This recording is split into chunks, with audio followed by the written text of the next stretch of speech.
Hello. This is the second part of our lecture on scoring for woodwinds. Until now, we talk about the role of woodwinds in the symphony orchestra.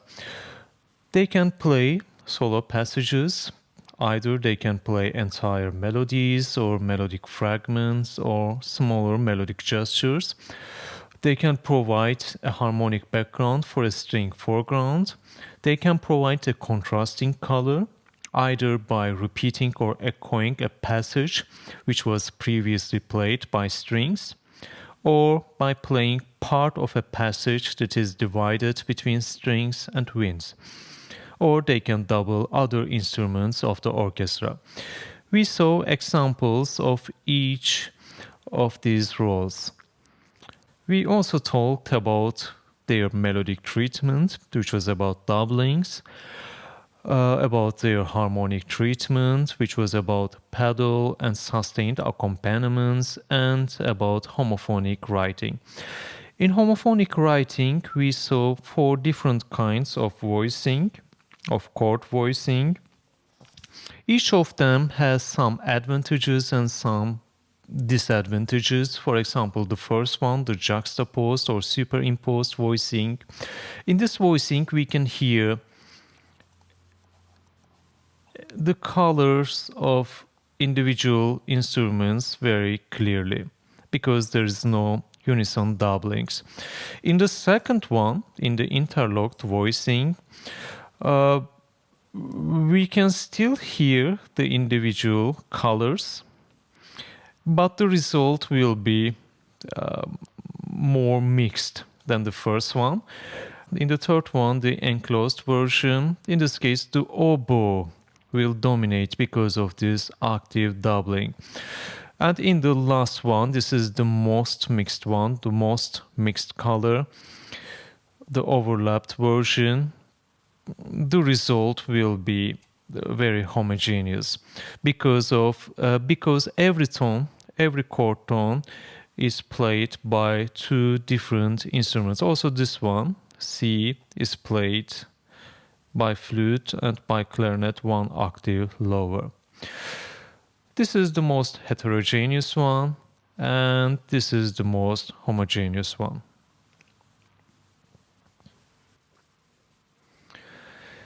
In this lecture, we are going to talk about some further usages of woodwinds, beginning with contrapuntal writing.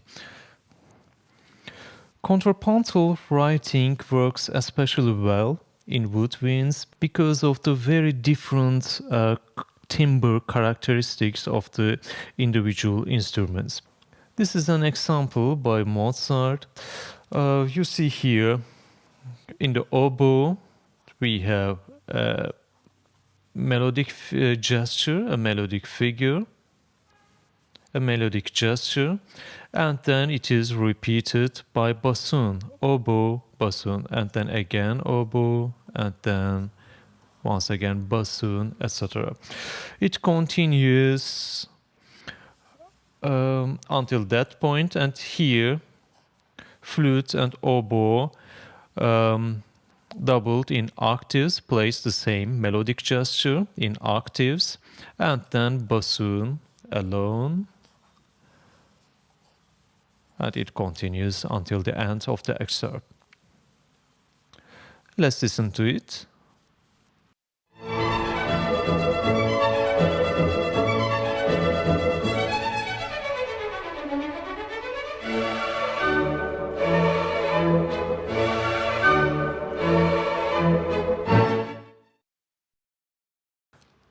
This is another literature example of contrapuntal writing by Benjamin Britten, an English composer. The piece begins with piccolo and then flute. Both flutes play the same line in unison, and then oboe, clarinet, and at the end, towards the end, the bassoon comes also in unison. The important part is Here, in the entire passage, this is only about this use woodwind choir. This is the young person's guide to the orchestra, the fugue.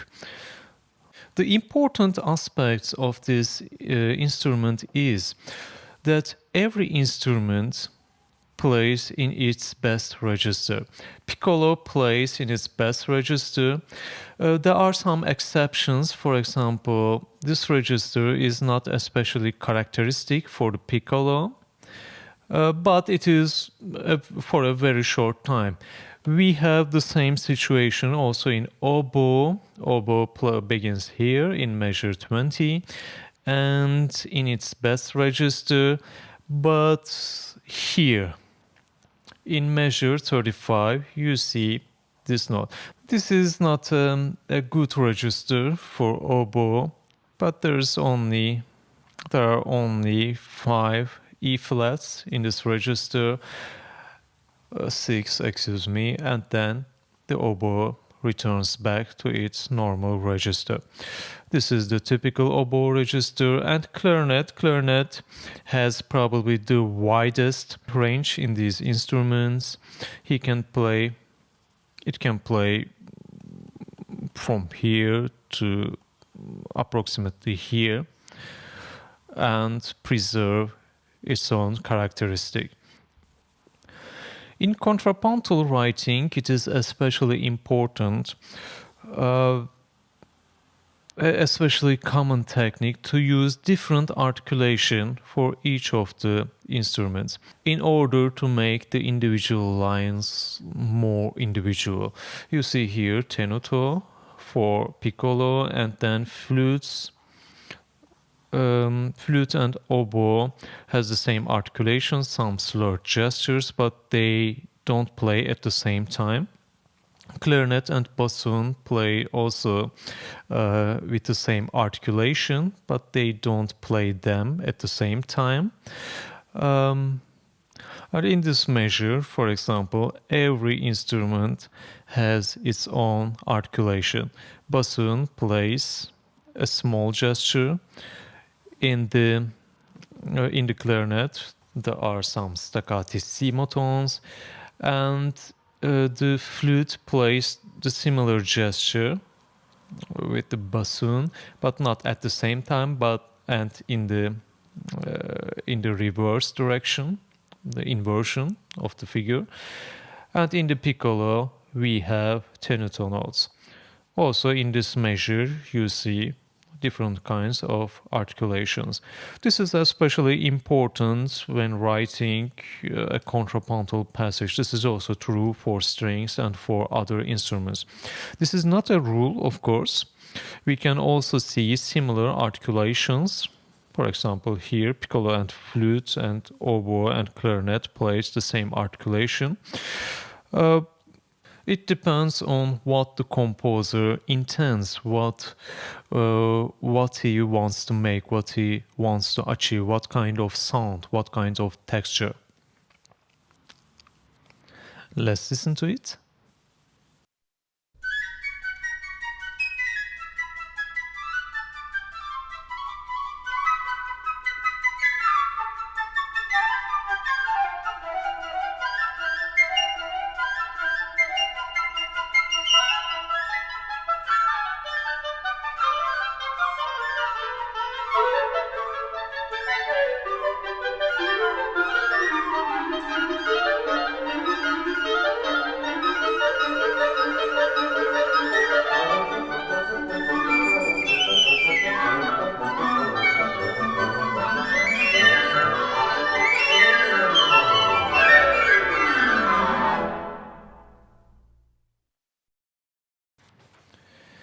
Our final example of contrapuntal writing is by Stravinsky.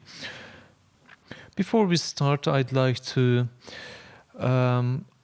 talk about a very characteristic technique used by Stravinsky a lot, and also by other composers. This is one melodic line. This is clarinet in A. It will sound a minor third down. This is a melodic line if I play the main notes.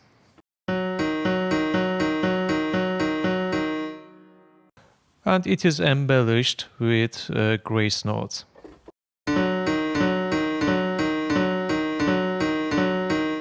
But if you look at it more carefully, you will see the first grace note is played by clarinet 1, but the second one is played by clarinet 2, and the third one again by clarinet 1, and this one by clarinet 2. Excuse me, this one also by clarinet 1, 2, 1.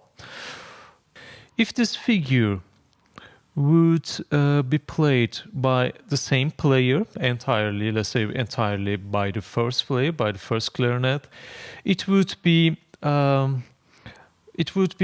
difficult. The player would get tired, and it would sound always the same. But now, because it is divided into two players, each time it will sound differently.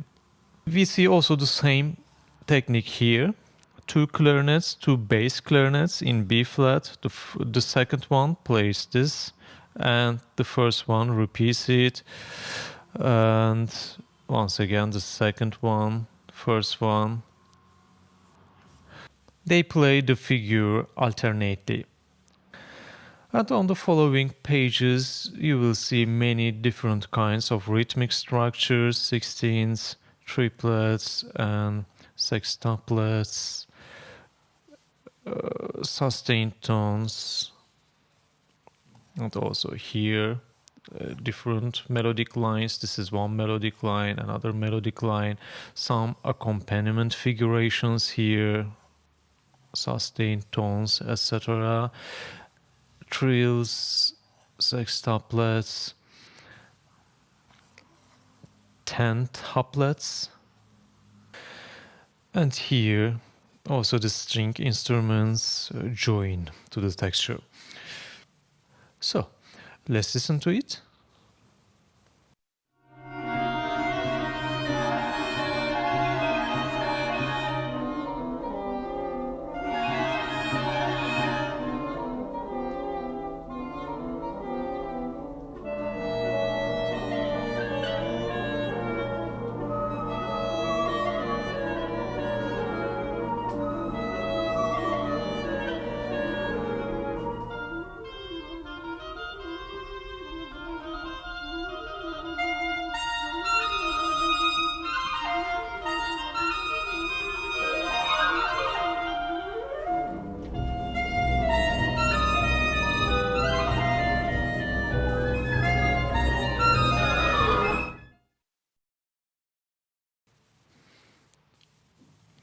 Providing a contrasting color, we already talked about that.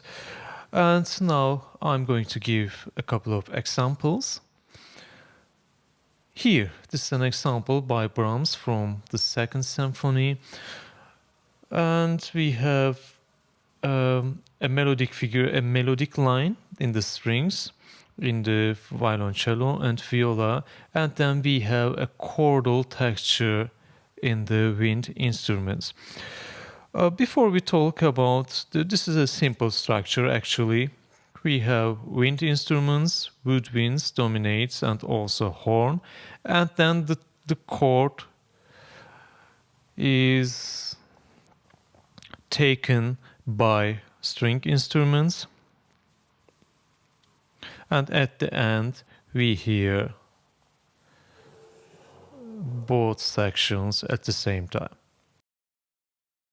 So this is a very common mistakes of orchestration students to give a melodic line to only one instrument. This is only one melodic line. This is cello.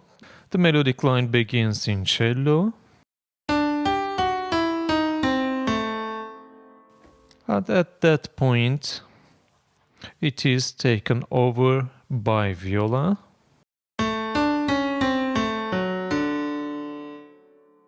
And once again by violoncello.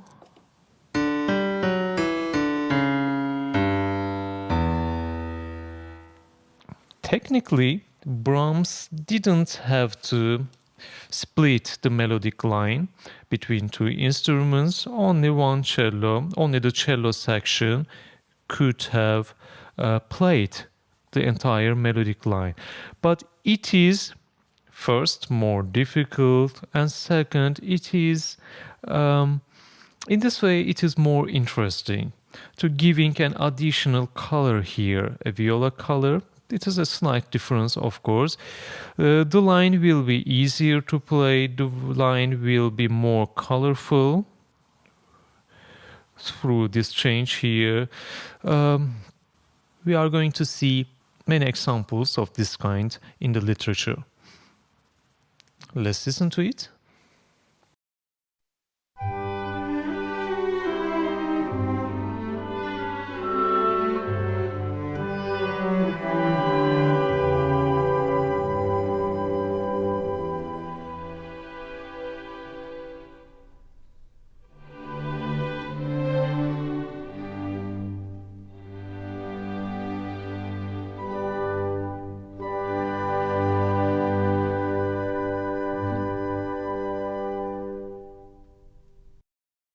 Notice also different articulation in the last chord. The pizzicato comes from strings while woodwinds sustain the chord. This is another example. It is by Schumann from Symphony No. 1. You see here a rhythmic figure, a rhythmized chord, and then we have the same rhythmic structure here with another chord. This is D major. This is a B minor chord. And we have here the same rhythmization, this time A major, and here also some brass instruments are added to the texture. This is G major, D major again, etc. So, a very simple structure. It is clearly more interesting than that the entire passage is played by only one section. And we hear also a tutti section. And once again the same instrumentation divided into groups. Let's listen to it.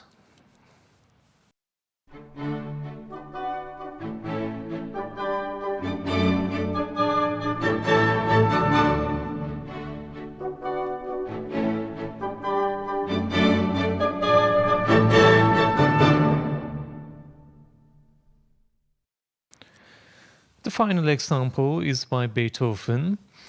The example begins with a tutti instrumentation. All the instruments are playing here. On the second page, you see here oboe, the first oboe only, and the first clarinet, then the first flute, first oboe again, first clarinet. Please notice the order: oboe, clarinet, flute, and then violin. After flute, violin, and again first oboe, first clarinet, and then, as you guess, first flute, and once again violin, and now again first oboe, but not only first clarinet, it is now doubled by the first bassoon. And this is a kind of general rule, a rule of thumb in the classical repertoire. In the third repetition, there's almost always a change. The composers repeat a melodic line, a figuration, an idea twice without any change. But in the third time, there is almost always a change.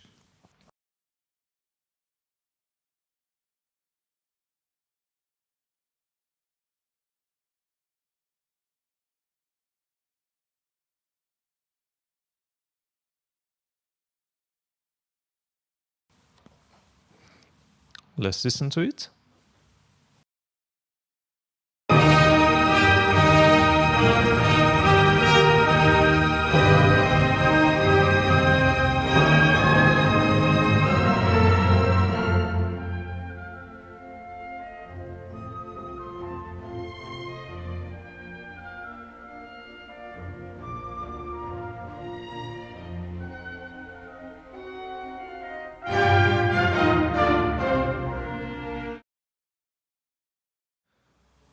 Doubling other instruments is one of the most important roles of woodwind instruments in the literature.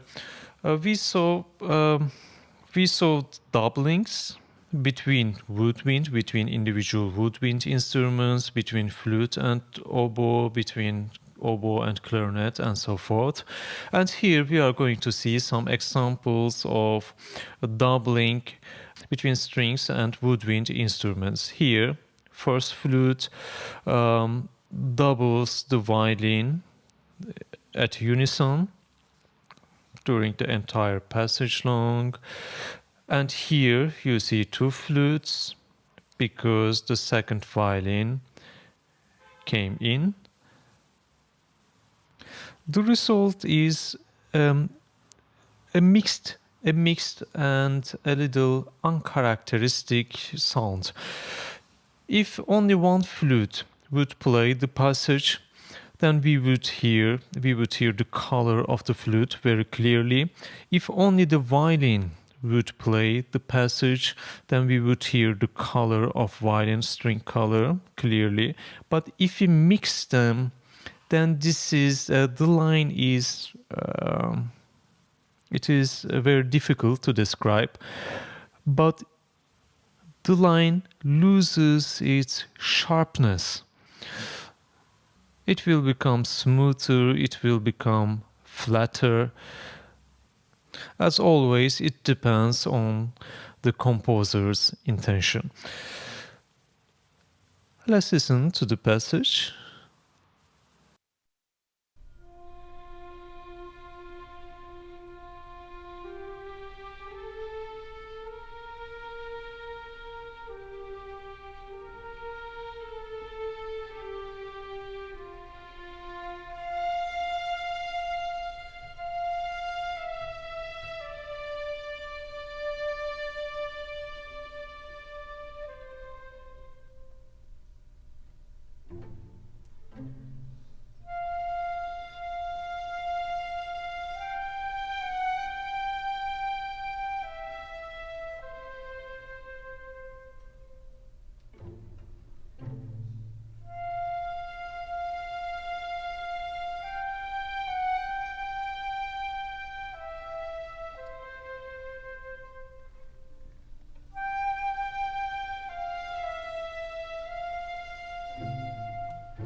And probably you noticed how clear we can hear the color of the horn, because it is not doubled by any other instruments, it is solo. So another thing I'd like to explain is this sign. It means it is not divisi. If the composer doesn't write divisi, it is clear it is not divisi, but the performer could ask if the composer forget it. It is better to write, if you write something like that, it is better to make it clear, that you want it non-divisive. Another example is by Brahms from Symphony Number 1. The melody is in the first violin. Throughout the passage, as usual in classical instrumentation, the violin 1 plays always the melody, and it is doubled by bassoon. You may ask if it isn't a problem, if it doesn't create a problem in the texture, if it doesn't make the texture unclear because of the colliding register. As I always said, if your melody is here, then this register should be reserved for the melody. You shouldn't have accompanying elements in this register. The same is true for the accompaniment. If your accompaniment is in this register, then you shouldn't have a melodic element, a melodic line or a bass line in this register. This octave register should be reserved for the accompaniment. The exception is if your instruments are different, have different colors. Like in this case, we have strings instruments here than bassoon. Bassoon has a different color, so it wouldn't cause any problem. We would differentiate the string color in this register, in the accompaniment register. This is bass register, excuse me, in the accompaniment register, and bassoon. This is one reason. Another reason is, as we saw in one of our examples, bassoon is a perfect sporting instrument between those pitches, between G3 to G4. Bassoon has a very neutral color in this register and is perfect for a sporting instrument for any melody. Let's listen to it.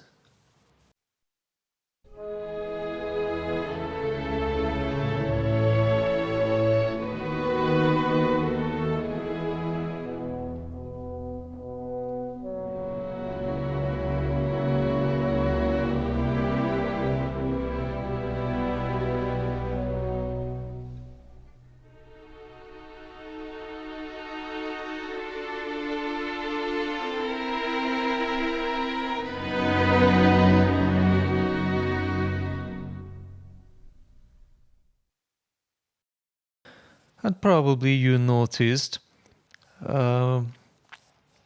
because of the absence of the bassoon, the sound becomes suddenly homogeneous, very homogeneous.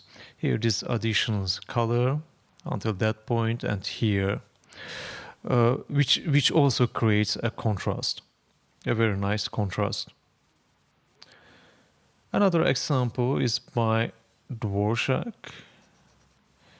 This is the Carnival Overture. A large orchestra, we have many brass and percussion instruments. Let's focus ourselves on the string instruments and on the wind instruments. Let's take a look at the doublings.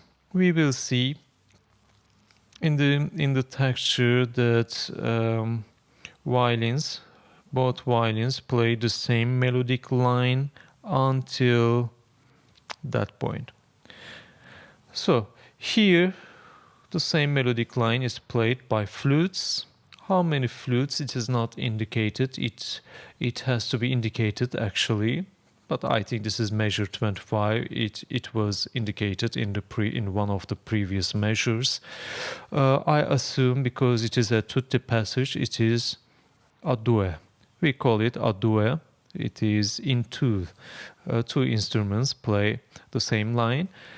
And what does the oboe and clarinet do? Clarinet in A, that means minor third down. The sound is minor third down. And you will see they play the same melodic line here. in unison. And this is the line of the viola, the accompaniment, the harmony, and then we have a bass line. It is played by bass strings and then doubled by bassoons in octaves. So this is the structure in the first four measures, and it continues actually with different voicings. For example, here the voice is overlapped. You see this is A and C sharp, and C sharp is overlapped. And then unison doubling, and once again another overlapped voicing. The melodic line is also gets blurred. We have some thirds, different kinds of voicings, etc. So let's listen to the passage.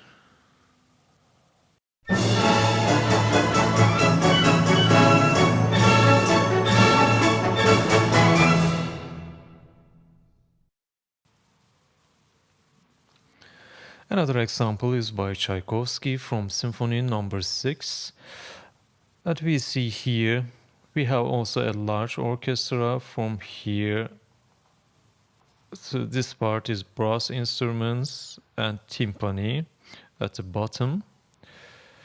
If we ignore them, we will see that the strings begin alone with the melody, but beginning here at this point, it is doubled by the clarinet in A and by the flute. The flute is relatively in an uncharacteristic register, but because the dynamic is mezzo-piano, it is also okay. The clarinet is also in a neutral register, so-called chalumeau register, but in soft dynamic, it is okay. And the bass, we have a bass line.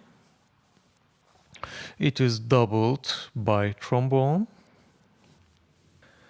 And then we have a secondary melodic line, which is played by oboe, by a second clarinet. This is the first oboe, by the way. It is not written, but it is clear from the notation. We see here one measure bar rest, an empty bar rest for the second violin, for the second oboe. That means the line is played only by the first oboe. It is played by the first oboe, by the second clarinet in octaves, and then it is played also by the trumpet, a doubling between trumpet and oboe, and then another doubling between clarinet and trombone. First trombone. This is an interesting doubling. And then we have a fourth element, which is pedal tones, pedals. Pedal tones are mostly written for horns, and here is the same situation. Let's listen to the passage.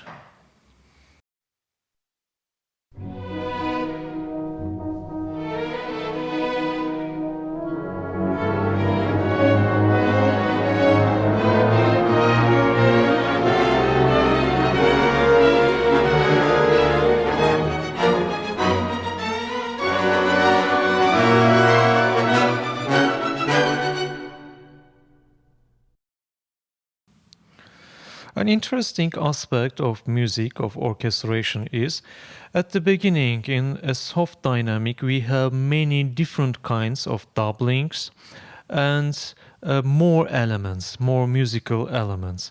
But with the crescendo, the music gets louder and louder.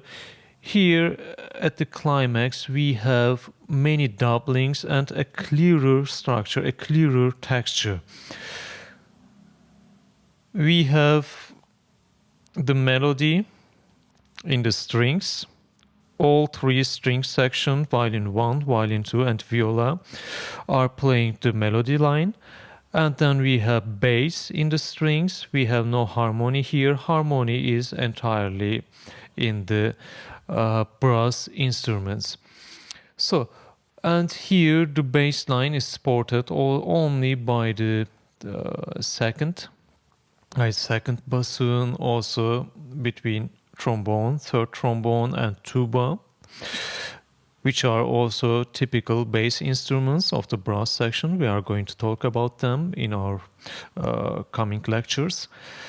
So bass, and also bass here, melody in the woodwinds, and we have the harmony mainly in the brass instruments, also supported by this is a tiny connection between sections that we have. Also some harmony elements in woodwinds. This is a bridge, functions as a bridge between two very different, very contrasting sections. But mainly we have melody in the higher strings and then bass in the lower strings. Then we have the support of the melody, mainly in the woodwinds. Then we have harmony. Only, we can say only, we can ignore this very easily because it is a very tiny sound, mainly in the brass instruments. It is enough because the brass instruments are the strongest instruments in the orchestra. I recommend that we listen to it again.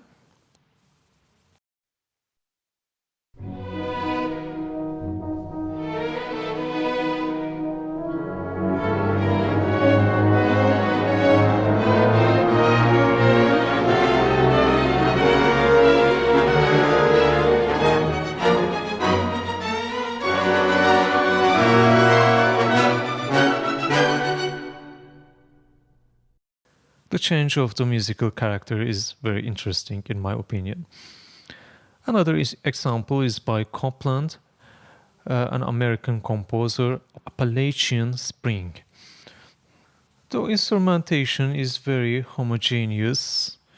We have every line in the string instruments are doubled by wind instruments. We have melody here in the violin 1. It is doubled by the oboe. And then we have another melodic line with the same rhythmic structure, a parallel melodic line here in the viola. And an interesting thing, it is above the viola part. The viola part is above the second violin throughout the entire passage, and it is doubled by the first clarinet. And then we have another melodic line here in the second violin. It is doubled by the second clarinet, and then the bass line as usual, violoncello and double bass.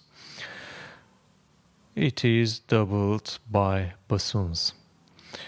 Another interesting thing is there is a decrescendo. It begins in mezzo forte with some little crescendi, but here you see crescendo signs gradually, and it becomes piano, and then later on pianissimo.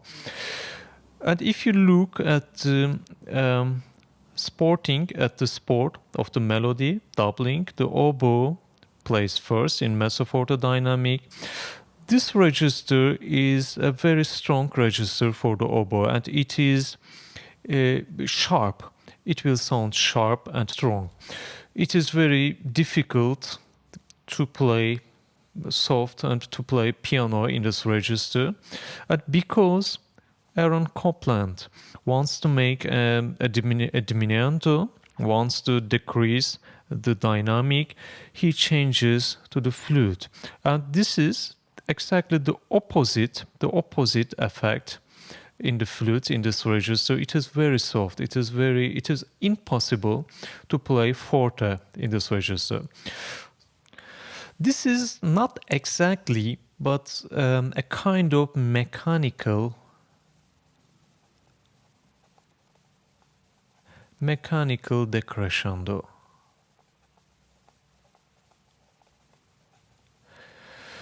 Actually, mechanical decrescendo means to decrease the number of instruments. But this is, as I said, kind of mechanical decrescendo without changing the dynamic, of course. Without changing the dynamic, if we decrease the number of instruments playing at the moment, we will get a sense of decrescendo. We call it mechanical crescendo. It is not exactly mechanical decrescendo, as I said. It is not a decrease. There is no decrease in number of instruments playing at the moment, but it is kind of changing from a strong register of one instrument to a very soft register to another instrument will also give the feeling of a decrescendo. And the horn part, this is the first horn, is very important, a very important line here. It begins by doubling the second violin. This is second violin. Unfortunately, I can't change the color, but I wish. This is second violin until that point. And here it changes. Horn in F will sound a perfect fifth lower. That means this is C, and C is here. It changes to viola at that point. And right after that changes again to the second violin until that point. And here it changes to the first violin to our melody. So this is an interesting unifying factor between the individual voices. One part of it belongs to the one voice and another part belongs to another voice, and it changes and makes the texture more interesting. So let's listen to it.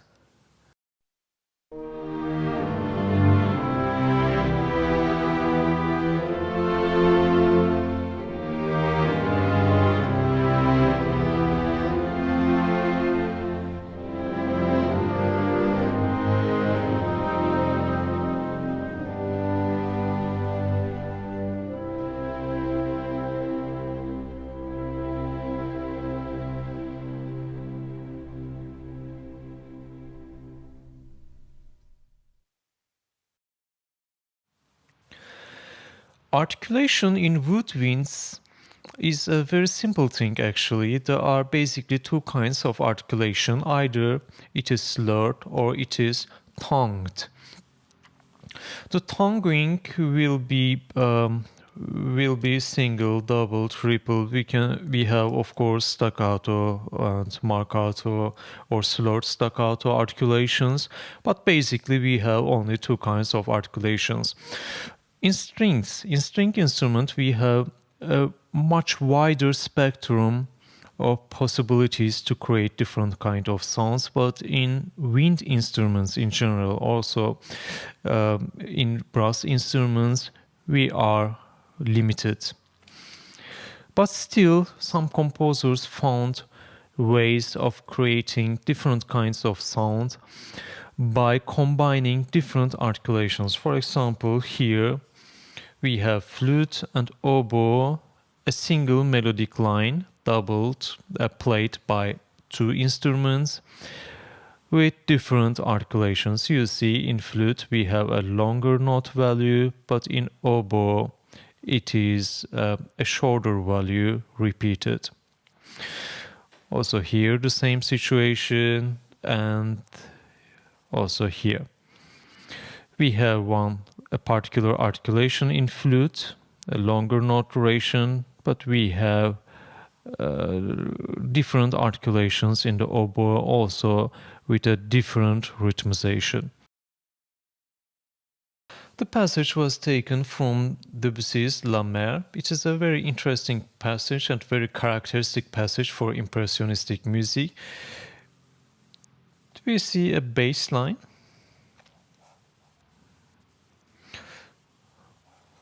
A sustained bass in double bass and also the bass pitch and another pitch in the violoncello. This pitch is doubled in the first violin in many octaves higher. And here we have the accompaniment figure, the harmony only in the harps. This is very interesting. This is something which you cannot find in conventional, traditional repertoire. And then we have melody. By the way, this is also this pitch. Horn in F, I guess it is not indicated, but it is common. F horns are common in the 20th century music. E flat sounds A flat, and it is this pitch. And then we have a melodic line and some secondary melodic gestures in the second violin and the viola. Sur le touch, I don't know if I pronounce it correctly, probably not. That means sul poncello. Sul tasto, excuse me, sul tasto. In order to get a softer sound. So the instrumentation remains the same throughout the excerpt. Only the number of instruments increases. At the beginning we have only one horn. This is only the fourth horn. Here, this is the fourth horn. But then in the accompaniment, the second horns comes in, and then we have a doubling. We have a clarinet. The first clarinet comes in, and the viola begins to play the same melodic line with the violoncello, one octave higher, and in the last line we have also the first horn. An interesting feature, or a similar feature, is between the first clarinet and the second violin. This is actually the same line. You see here C flat. This is clarinet in B flat. It is also not indicated, but I guess because of the key signature, it is B flat, C flat, sounding C flat, C flat. With different articulation comes one beat later, and then C natural here, D flat, etc. It also continues here. E flat, E natural, dotted quarter. Instead of this rhythmical structure, clarinet has its own rhythmical structure, meaning different articulation. The same principle. And in the last page of the example, we have the reversed situation. This time, clarinet plays longer durations. And in the violin, we have the same line, the same melodic line, D flat, C natural, C flat. He spelled it as B natural, and then C natural again, as pizzicato. Different kind of articulation, a very effective technique in the orchestration. Let's listen to the example.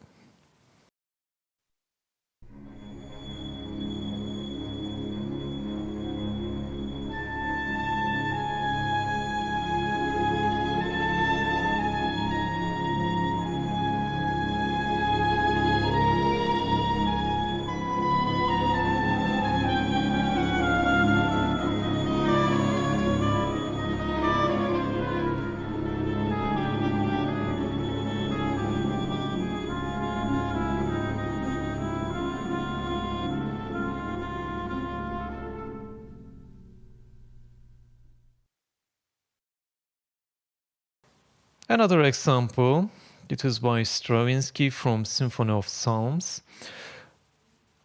At the beginning we have only wind instruments and an alto voice. If you take a look at the oboes, we have first oboe and second oboe.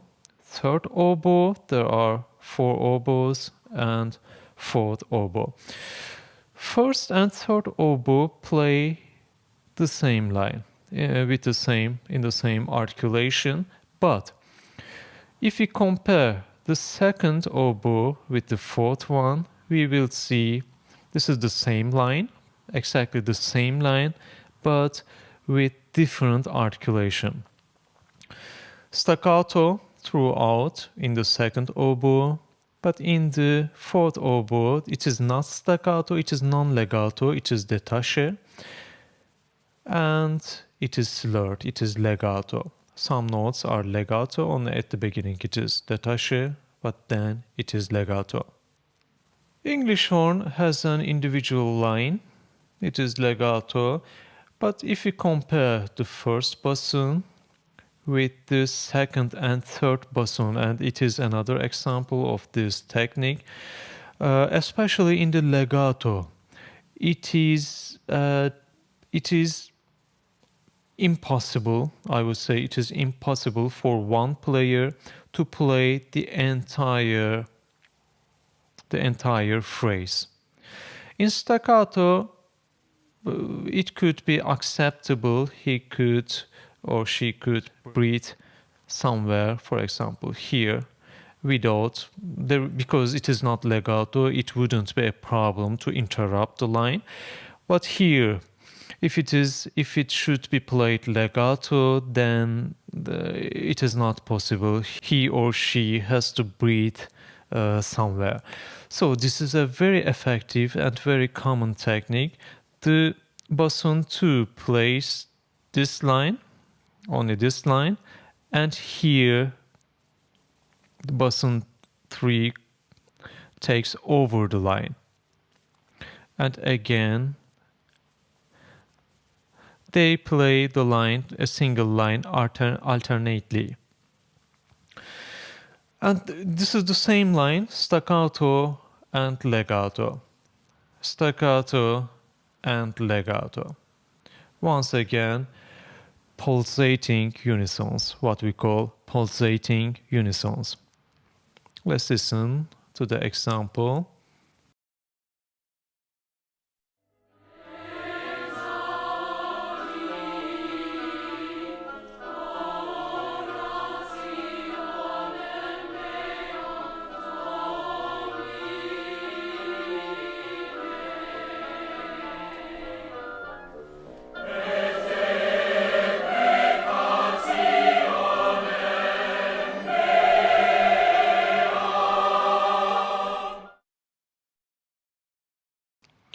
You also see the technique here.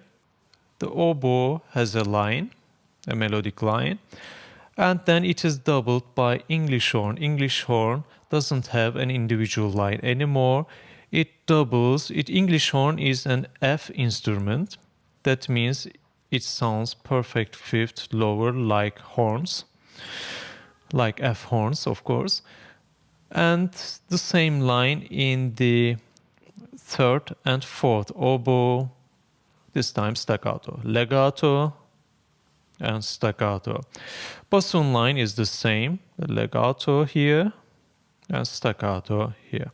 And the other chord members, choir members and string violoncello section joined to the texture. Let's listen to it once again.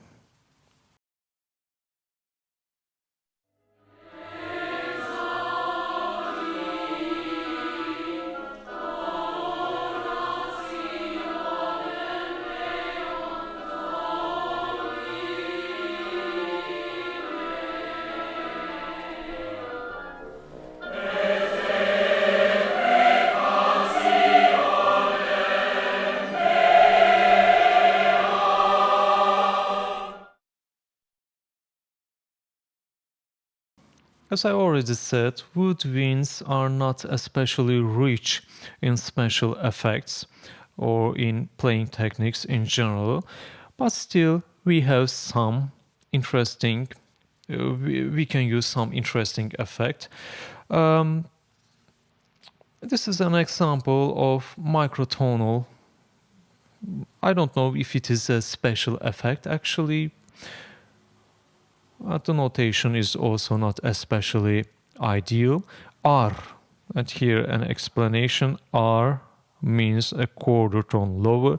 We don't use those symbols today. This is our regular flat. We use this as quarter flat. If you want to lower it 3/4 notes, 3/4 tones, then we combine them. That means a 3/4 tone lower. And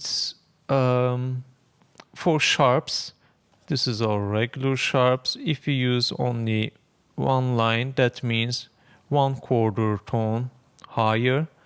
And if we want to raise it 3/4 tones, then we use 3 lines. That means 3/4 tones lower, almost standardized today. But this is our, I don't know why. So we see many quarter tones here. Second system, the music continues from here to here, also quarter tones. Let's listen to it. By the way, also an instruction, this is very important. You see a harp part, I forget to mention it. We have only one oboe here, quarter tones, and harp. We have harp, then we have viola solo and violoncello. This is explanation. An explanation notice. The harp tunes B and E 1/4 tone lower. This E and this B, it has to be tuned, of course. It is not possible to change the tuning while playing. It is possible, but you cannot adjust it exactly. And on the oboe, he also gave the fingering for the microtones. This is for the B4, this fingering. I always recommend to give the fingering. Sometimes they don't work ideal. The player could find a better solution, but it is always good to give some fingering in case that the player has no idea what he should do or she should do. And for E5, this is the fingering for the instrument. You can find the fingering in books about special techniques of the instruments. There are books of that kind for every instrument today. Let's listen to the excerpt.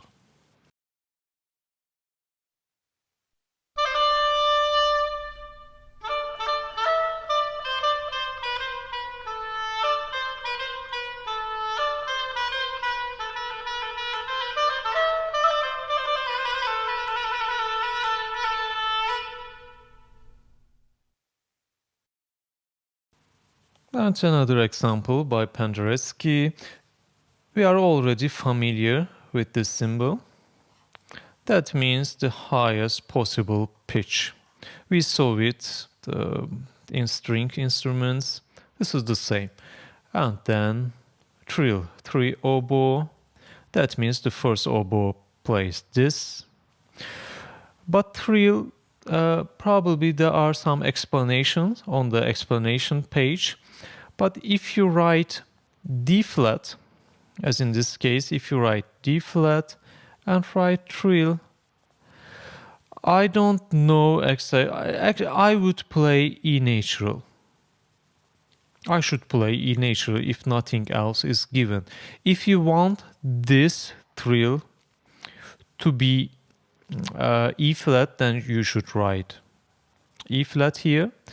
If you want the trill to be made with E double flat, for example, in this case, then you should write here double flat. Or you should give the pitch in parentheses after the tone. Probably there's an explanation on the, I don't remember, but I assume this is half tone trill. If I think about the music of Pender, he works with clusters, then he would want the trill to be half tone trill, I guess. So first oboe, second oboe, third oboe, and alto saxophone. He used alto saxophone, first alto saxophone, second. This is the sounding pitch, by the way. And then, so that's all actually. Let's listen to the excerpt.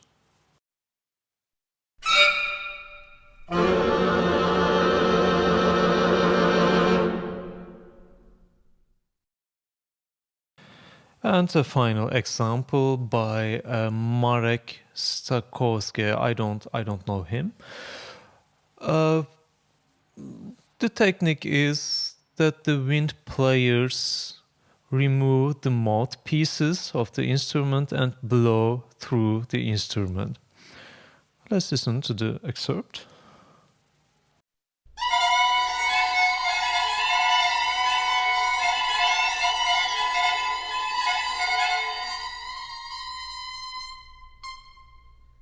Excuse me, they don't blow through instruments, they blow through mouthpieces. Because if they would blow through instruments, they wouldn't be a sound. We would only get an air sound, air noise. They blow through mouthpieces without instruments. Let's listen to it again.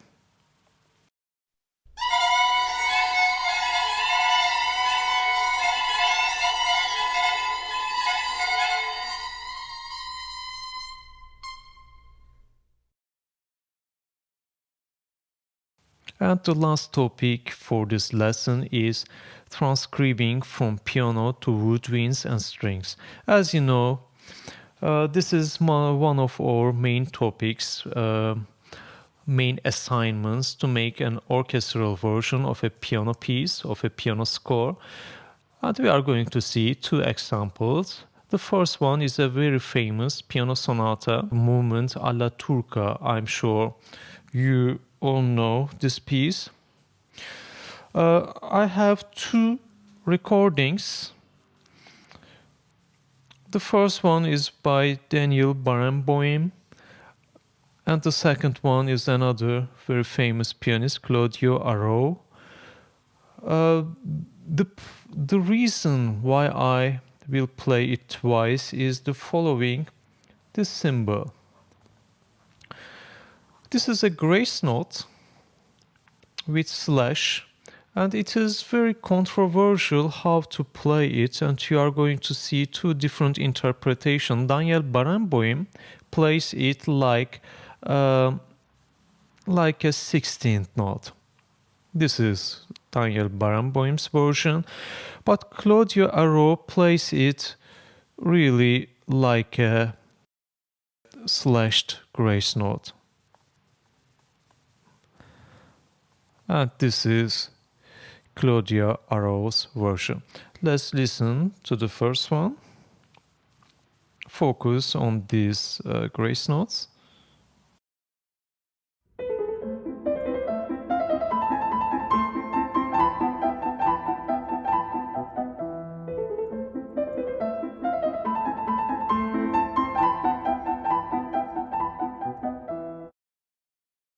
And now the second version. This version, grace note version.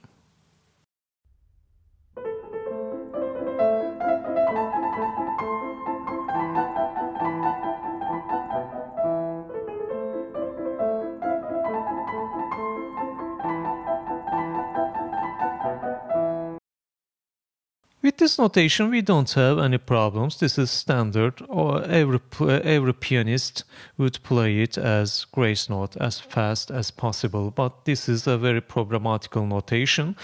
So if you make an orchestral version from that kind of a notation, you have to decide how to play it. If you think this should be played like this, then you should write it like this. I recommend that you pause the video now and make some thoughts about a possible instrumentation. And the instruments you can use are the entire string section, two oboes, and two bassoons.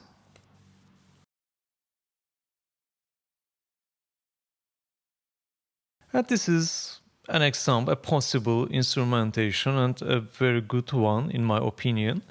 Uh, if we ignore the woodwinds for now and compare the string version, the string section with the original piano score, we would see that everything can be found in the string orchestra version. We have the melody played by both violin sections. The dynamic is missing here. Actually, the dynamic should always be here. Now, I don't know which dynamic. This is a print mistake, maybe. This is the melody, the entire melody. And as you see, Samuel Adler, this is from Samuel Adler's book. He wrote the melody, the figuration as 16th notes, not as grace note. And then we have an accompaniment part here. Actually, this is a kind of notation which I don't recommend, you know that. But the tempo is allegretto, that means not allegro. It is a little slower than allegro, but still my version would have been with repeated 8 notes without rest. At the beginning it is okay. One time it is okay. Also here it is okay. This is also okay, but at least here. But this is also playable because the tempo is not especially fast. And then we have bass line played by violoncello and double bass as pizzicato. And then what do the woodwinds do? They sustain some notes. They sustain the tonic and dominant. This is in A minor, and at the end of the passage there's a modulation to, you see here, D sharp to the minor dominant from A minor to E minor.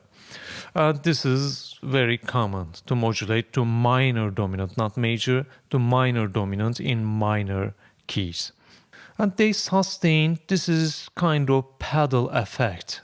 In the explanation for this instrumentation, Adler writes, because this is alla turca in Turkish style, he decided to take this empty fifth. I don't know actually the connection, what is the connection between empty fifths and Turkish style, but this is his explanation, but it sounds very well. And especially interesting is what he does here. Let's compare the second oboe line with the texture. We have G. This is a doubling of the second violin. Then we have an A. This is a doubling for the first violin.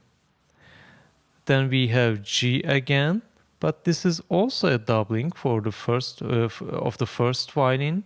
And then we have F sharp. This is a doubling of the second violin. Remember the example in which the horn, the Aaron Copland example, in which I can show it again.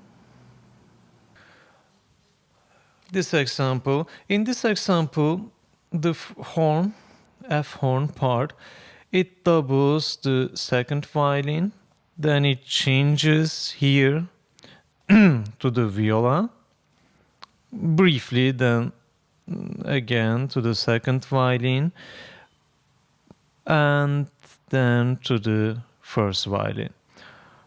This is a linking part between individual lines. We have the same usage here in Adler's instrumentation. The second oboe is a linking part between two violin sections. The same is true for the bassoon. We have G.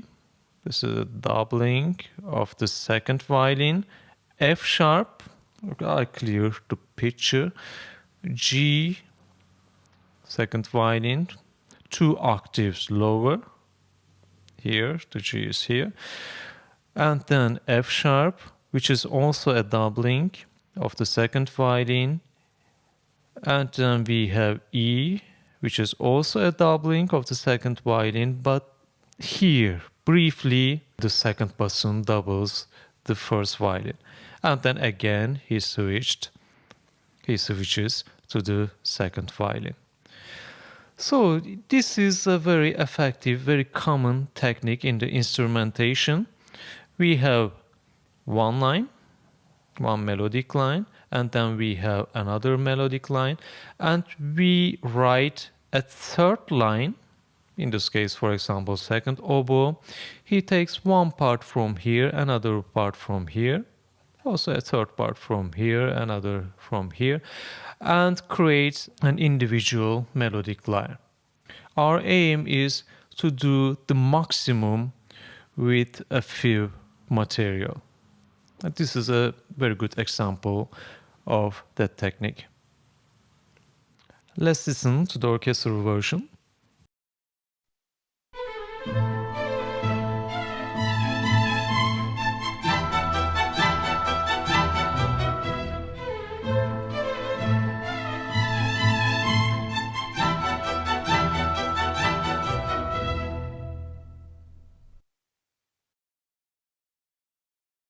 Another example is by Schumann, the melody.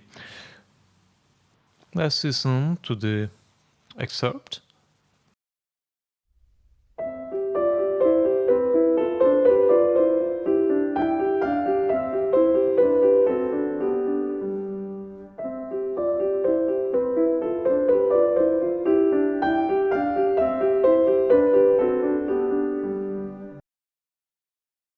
Once again, I recommend that you pause the video now and make some thoughts about a possible instrumentation.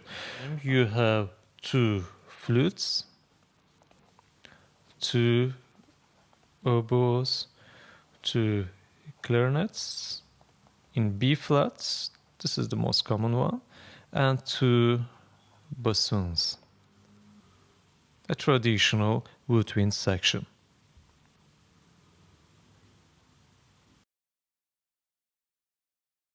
This is Adler's instrumentation. Piano version, orchestral version of the first 4 measures. Let's compare them with each other. We have the melody in the first oboe, and then it is doubled 1 octave higher by the first flute. And then we have here sustained tones. As I said, sustained tones are our pedals in the orchestra. B flat, it will sound a major second down, C and G. Those tones are sustained in our version. And then we have the figuration. This is another mistake. Sometimes the students leave the figuration out of the instrumentation. This is not correct. If there is a figuration, a rhythmical figuration, you have to preserve it. You have to present it also in your orchestral version. And this is what Adler does. The entire figuration is played by the first bassoon, and there's no need for 2 bassoons to play the same line. So the other bassoon plays only on the beats. Also, the syncopation here suits very well to the music, because in the music we have always the lower tone within the beat, the lower tone on the beginning of the beat, C, F, E, C, but first time here we have the lower tone on the second half of the beat, and this is also reflected in the instrumentation. And here he wrote a very good idea actually, another line, F, E, D, this is line, the original line, and he add parallel thirds here, which would sound very well. And he also adds the thirds, the parallel thirds here in the first beat, but then the instrumentation continues exactly like in the beginning, figuration in the first bassoon, and only the notes on the beats are in the second bassoon. So that's the instrumentation of the first four measures. The other parts are clear, I guess. Here we have harmony, and if we have the second voice, then the second instrumentalists appear, second oboe and the second flute. But at the end, we have unison in all of the instruments, a little longer in the bassoon. Let's take a look at the second half of the excerpt. And here, because it is a contrasting section, this is the A part, and then comes B part. It would be good if we support this contrast with our instrumentation, and he does exactly that. He begins with parallel thirds, and then fifth, third, fifth. Now we have a two-voice melody. This is not represent in the piano part, in the piano original piano score. It is an interpretation of the orchestrator, and it is doubled. It was also doubled in the first part, the melody, at one octave, and here as well at one octave between flute and oboe. And here we have our main melody, and this is an additional line, a secondary line. It is always a question if we allow to do that. It depends on the assignment. Of course, in the real world, you can do anything you want. You can make also some variations on a given piece. It becomes a different piece. It is not the case in this amount of addition. It is okay, but if the amount of the additions increases, then there's a danger that the piece becomes something else, a different piece. So, and here another contrasting factor is in the clarinet. It was a sustained tone in the clarinet, but now we have the accompaniment figuration.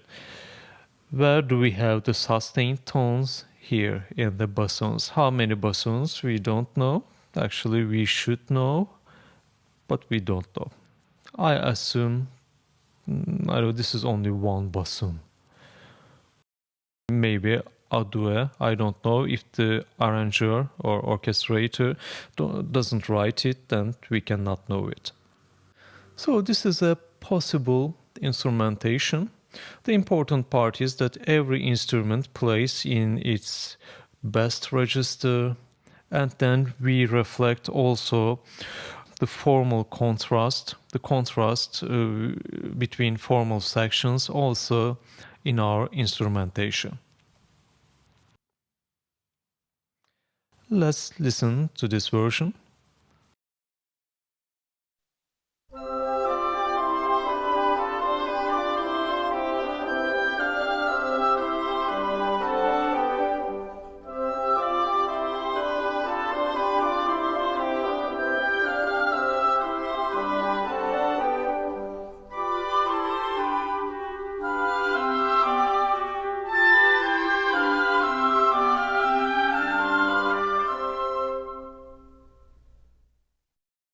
That's all for this lesson. Thank you for watching, and I'll see you in the next video.